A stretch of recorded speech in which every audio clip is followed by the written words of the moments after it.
अस्सलाम वालेकुम व्यूअर्स, उम्मीद है आप सब खैरियत से होंगे। आज की वीडियो में एसबीसीए यानी सिंध बिल्डिंग कंट्रोल अथॉरिटी की जो पब्लिक सेल प्रोजेक्ट्स के लिए एनओसी फॉर सेल होती है, उसके हवाले से मालूमात देने की कोशिश करूंगा कि क्यों कर जो है एनओसी फॉर सेल होने के बावजूद भी जो है प्रोजेक्ट्स को गैर कानूनी करार दिया जाता है, और क्यों एसबीसीए की एनओसी फॉर सेल जो है ये फाइनल अप्रूवल नहीं है।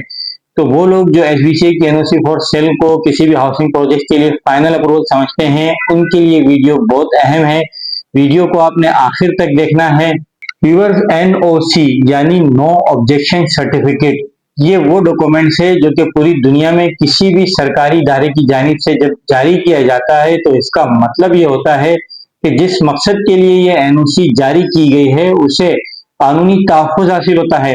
लेकिन बदकिस्मती से पाकिस्तान में और खुसूसन हमारी कराची की रियल एस्टेट इंडस्ट्री में ऐसा नहीं है, क्योंकि एसबीसीए यानी सिंध बिल्डिंग कंट्रोल अथॉरिटी की जानिब से जो एनओसी फॉर सेल जारी की जाती है, उसके बावजूद भी माजी में ये देखने में आया है कि बहुत सारे हाउसिंग प्रोजेक्ट्स को गैर कानूनी करार दे दिया गया है। और आज भी एनओसी बहुत सारे हाउसिंग प्रोजेक्ट्स पर एक लटकती हुई तलवार है। स्क्रीन पर आपको एक एनओसी नजर आ रही है जो कि एसबीसीए की जानिब से जारी की गई है। ये एक रैंडम एनओसी मैंने एसबीसीए की वेबसाइट से डाउनलोड की है। आप भी जो है एसबीसीए की वेबसाइट से इस तरह की एनओसी को डाउनलोड करके उसको पढ़ सकते हैं। इसका जो टाइटल है उस पर लिखा हुआ है कि कोई ओसियस इंडस्ट्रियल पार्क है, उसके लिए ये no objection certificate for sale and advertisement जो है वो जारी किया गया है। और ये किस कंडीशंस पर जारी किया गया है वो भी इस एनओसी में बताया गया है। पहले नंबर पे जो कंडीशन है वो उसमें ये बताया गया है कि एमडीए यानी मलिक डेवलपमेंट अथॉरिटी की जानिब से इस प्रोजेक्ट के लिए जो लेआउट प्लान मंजूर किया गया है उसी बिहाफ पे एनओसी जारी की जा रही है। इसी तरह लाइन नंबर 2 में लिखा हुआ है कि बिल्डर्स एंड डेवलपर्स की जानिब से जो है वो एक अंडरटेकिंग जो है वो साइन करके सबमिट करा दिया गया है, इस बिहाफ पे जो है ये एनओसी जारी की जा रही है। और लाइन नंबर 3 जो है इसमें वाजे लिखा हुआ है कि on the basis of legality and verification of title documents of the subject project through letter issued by DC deputy commissioner west, यानी कि डिप्टी कमिश्नर वेस्ट की जानिब से इसकी जो डॉक्यूमेंटेशन है, टाइटल ऑफ ऑनरशिप है, उसको जो है वेरीफाई किया गया है। तो उस बिहाफ पे जो है ये एनओसी जारी की जा रही है। अब जो चौथी नंबर की लाइन है ये सबसे इंटरेस्टेड लाइन है। इसे जो है आपने ज़हनशी करना है, इसे आपने याद रखना है, इसे आपने पढ़ना है। इसमें लिखा हुआ है कि SBCA will not be responsible in case of any dispute litigation inquiry in respect of the ownership of the land. In fact the owner and the leaser will be responsible for it.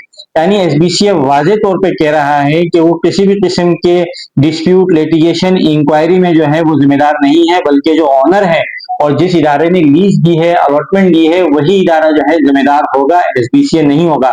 इसी तरह line number 5 में है कि in case of any concealment and misrepresentation of the owner will be fully responsibility in any court of law agency and this sale NOC shall be withdraw cancel without any intimation of show cause notes.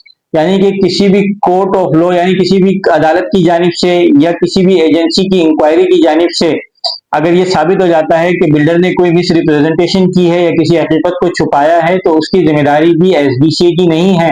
तमाम तर जिम्मेदारी जो है उसका responsible जो है वो builder है। इसी तरह लाइन 6, 7, 8 को आप छोड़ दें, 9 पे आ जाएं। इसमें लिखा हुआ है this NOC is being issue only for advertisement and marketing purpose only. Public sale advertisement and complaints section SBCA is not responsible for violation in approved plan, delay in completion of project. यहाँ भी एसबीसीए जो है वाजे तौर पर अपने हाथ खड़े कर रहा है और कह रहा है कि हमने सिर्फ ये एनओसी फॉर सेल और एडवर्टाइजमेंट के लिए दी है। किसी भी किस्म की अगर डिले होती है प्रोजेक्ट में या कोई वायलेशन होती है तो एसबीसीए उसका जिम्मेदार नहीं है। यानी एनओसी हमने सेल के लिए दी है ताकि आप लाखों करोड़ों रुपए की उसमें बुकिंग करें, इन्वेस्टमेंट करें और 5-10 साल तक आप उसकी इंस्टॉलमेंट पे करें। लेकिन अगर किसी किस्म की कोई लिटिगेशन आती हैं, कोई डिले आता है, कोई कंप्लीशन वो आता है, तो उसमें एसबीसीए जिम्मेदार नहीं है। फिर इसके आगे जो लाइन नंबर 10 है उसमें लिखा हुआ in case of any misrepresentation of facts and NOC approval will be treat as withdraw without any notice. यहाँ भी उन्होंने साफ लिखा हुआ है, लाइन नंबर 5 में भी लिखा हुआ है और यहाँ भी साफ लिखा हुआ है कि किसी भी किस्म की मिस रिप्रेजेंटेशन की वजह से जो हमारी जारी की गई एनओसी फॉर सेल है उसको जो है विदाउट एनी नोटिस के कैंसिल समझा जाए, यानी कि एडवांस में ही जो है आप उसे कैंसिल समझे। अगर किसी भी वजह से, किसी भी मिस रिप्रेजेंटेशन की वजह से बिल्डर का प्रोजेक्ट जो है वो कैंसिल होता है तो हमारी एनओसी जो है वो विड्रॉ है, हमारी एनओसी को जो है वो कैंसिल समझा जाए।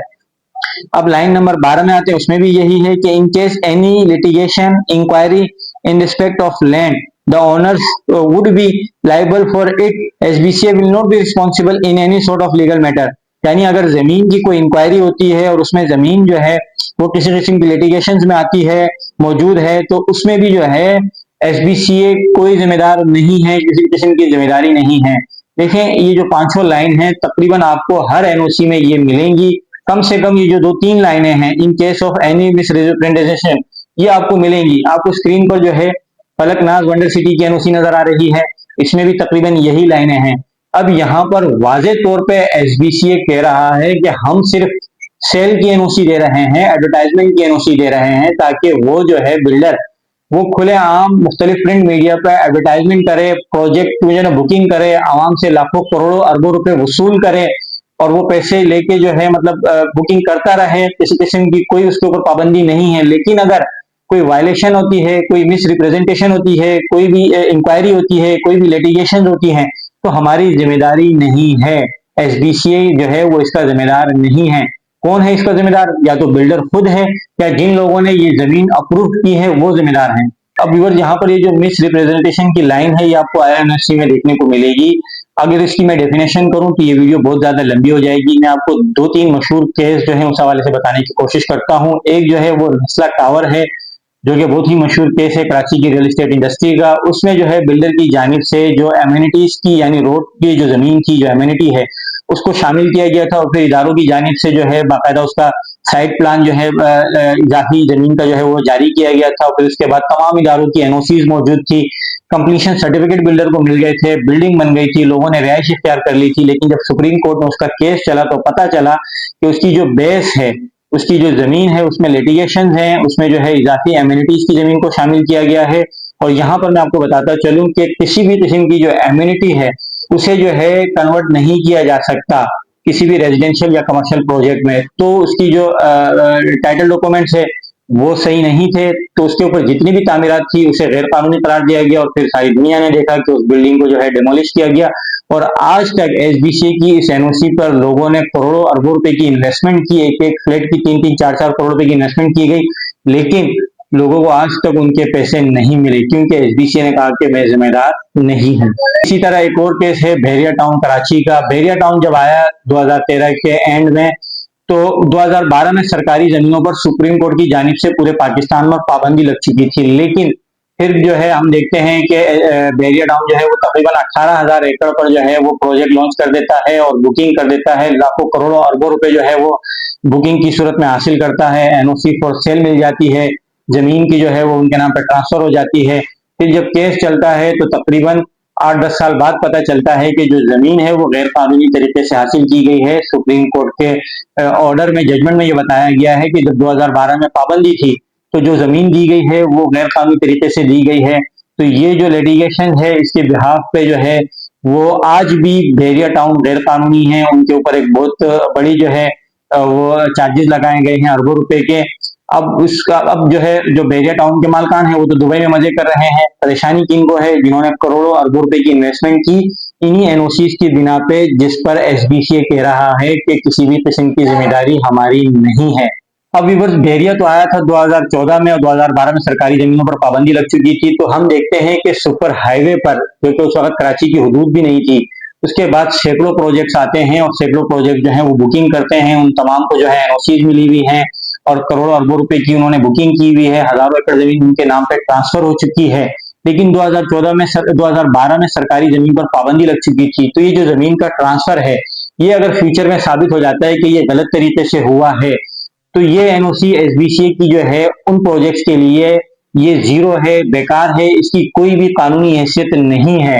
क्योंकि एसबीसीए पहले ही बता चुका है कि अगर कोई भी लिटिगेशन होगी, इंक्वायरी होगी कोर्ट ऑफ लॉ में किसी भी किस्म की, तो जिम्मेदार एसबीसीए नहीं है। अब इसमें जो है सबसे बड़ा जो कानूनी खला है यानी कि एक लीगल लॉक होल है इसे फिल करना चाहिए, खासकर हमारी जो सूबाई को गवर्नमेंट है इसको, क्योंकि कवानीन जो है वो सिंध असेंबली से बनते हैं। तो जब तक ये लीगल लूप होल जो है इसे फिल नहीं किया जाता अमेंडमेंट के जरिए, और ये अमेंडमेंट भी 100% आवाम के मुफादात के तहत होनी चाहिए, आवाम के मुफादात का तहफ़्फ़ुज़ होना चाहिए, आवाम की जो इन्वेस्टमेंट है उसे गारंटी देनी चाहिए, उसकी गारंटी होनी चाहिए। तो जो एसबीसीए के कवानीन है यानी सिंध बिल्डिंग कंट्रोल ऑर्डिनेंस 1979, इसमें जो है अमेंडमेंट होनी चाहिए। इसी तरह जो प्रॉपर्टी रजिस्ट्रेशन एक्ट है, प्रॉपर्टी ट्रांसफर एक्ट है, इनमें भी तरमीम होनी चाहिए, क्योंकि ये जो जमीन है ये एसबीसीए नहीं देता। एसबीसीए बिल्कुल सही कह रहा है कि वो जिम्मेदार नहीं है, क्योंकि एसबीसीए जो है वो एक रेगुलेटरी इदारा है, ना कि कोई लैंड होल्डिंग अथॉरिटी है, ना ही वो लैंड जो है वो अलॉटमेंट करता है, ना ही लैंड की ट्रांसफर करता है, ना ही किसी किस्म के लैंड का रिकॉर्ड रखता है। तो जब वो ये चीजें रखता ही नहीं तो वो जिम्मेदारी क्यों ले। अब वो इदारे यानी board of revenue, KDA, private builders and developers, जिनकी प्लॉट्स पे, जिनकी जमीनों पे ये प्रोजेक्ट बनाए जाते हैं, उनको इनकी जिम्मेदारी लेनी चाहिए, और इसके लिए बाकायदा कानून साजी होनी चाहिए सिंध असेंबली से।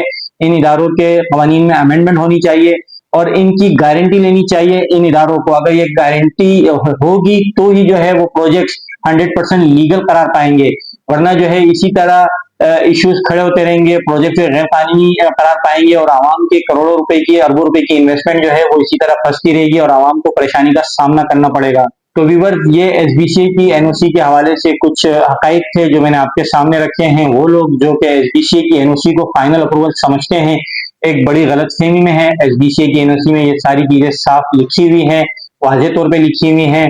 तो अगर आप रियल एस्टेट के हवाले से इस तरह की मालूमाती वीडियोस देखना चाहते हैं तो मेरा यूट्यूब चैनल, फेसबुक पेज वगैरह है, इसको फॉलो करें, और इस तरह की मजीद मालूमाती वीडियोस आपको मिलती रहेंगी। वीडियो देखने का शुक्रिया। अल्लाह हाफिज।